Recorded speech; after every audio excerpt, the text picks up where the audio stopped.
তোমার তো তেমনি একটু সমস্যা চলছে। আচ্ছা কি বলতেছো এগুলা? আমি আমাদের আসছি শিওর। ভাইয়া, এটা কোনো কথা? আমাদের সংসারে এত টানাপোড়েন নাই যে এমন একটা গিফট আমি দিতে পারবো না।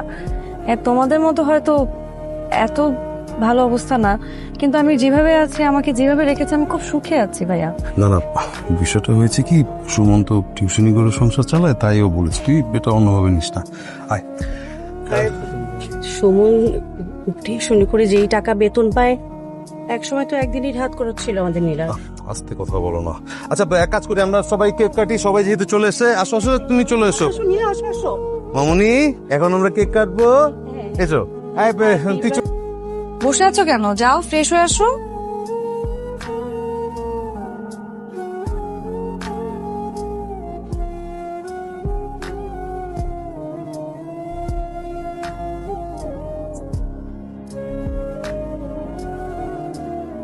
কি হয়েছে তোমার?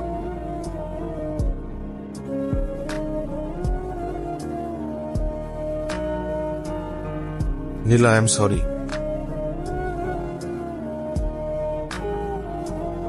আমি কোনোভাবেই তোমাকে সুখে রাখতে পারতেছি না।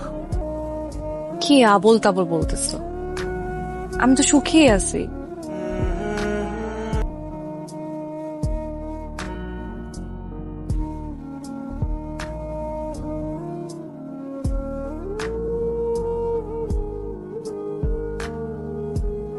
এই সুমন, এই সুমন, এই এদিকে এসো তো, এদিকে এসো। ভাই, আমার একটা চাকরির ইন্টারভিউ আছে, ওটা শেষ করে তারপরে আসবো। আরে রাখো তোমার চাকরির ইন্টারভিউ, তোমার সাথে সিরিয়াস কথা আছে, এদিকে এসো, ভিতরে ঢোকো। বলেন। তুমি এটা কোনো কাজ করলা ভাই? কি করছে? তোমার কথা চিন্তা করে আমি ভালো একটা টিউশনি তোমার ধরাই দিলাম, আর তুমি হেনে যা পুরো আমার বেইজ্জতি করলা। আপা আমার ফোন দিয়ে জাতা লেভেলের খারাপ ব্যবহার করলো।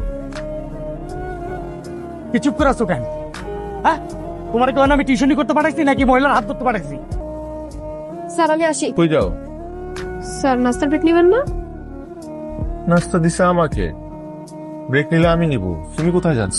স্যার শুধু শুধু পরে থেকে নাস্তা থেকে নিজেকে বঞ্চিত কেন করবেন? আধা ঘন্টা ব্রেক নেন, আরামসে খান। তুমি কিন্তু মাশাআল্লাহ অনেক চালাক। আমি তোমাকে পড়াই 1 ঘন্টা, তুমি আধা ঘন্টা ব্রেকই নিবা। কি মনে করছো আমি তোমার চালাকি বুঝি না? এসব দামি দামি নাস্তা দিয়ে আমার মন ভুলানো যাবে না।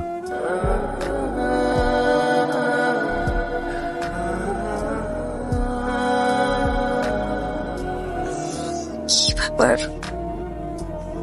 কি হয়েছে তোমার? ঘুমাইতেছো না কেন? কোনো কিছু নিয়ে টেনশন করতেছো? না, টেনশন না, ভাবতেছি। কি ভাবতেছো আবার?